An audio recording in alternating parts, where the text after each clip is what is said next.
ಜೀವಾತ್ಮವನ್ನು ಪ್ರತಿಯೊಬ್ಬ ಸಂದರ್ಭದಲ್ಲೂ ತಮ್ಮ ತಮ್ಮ ನಾಲ್ಕಾದ ಆತ್ಮಗಳಲ್ಲಿ ದರ್ಶನವನ್ನು ಮಾಡಲಿದ್ದಾರೆ.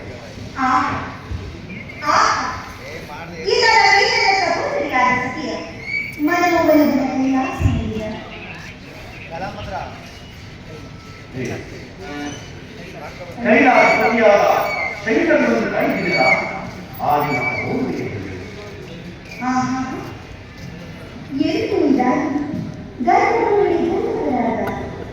ನಿಮ್ಮ ಕೈ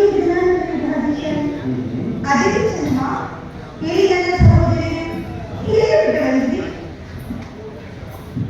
ಮಹಾದೇವ ಮೇಲೆ ದಕ್ಷತೆಯಿದೆ.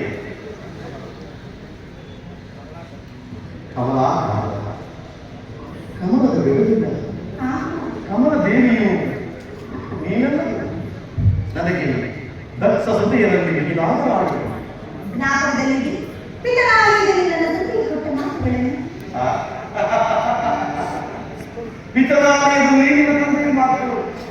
ಆದರೆ ನೀನು ನನ್ನ ಕೈ ಸೇರಿದ ಮೇಲೆ ನನ್ನ ಇಷ್ಟವನ್ನೇ ವರ್ತಿಸಬೇಕು. ಕೈಲಾಸದಲ್ಲಿ ಆಶ್ಚರ್ಯಕರವಾದ ಗಿರಿಗಿರಗಳನ್ನು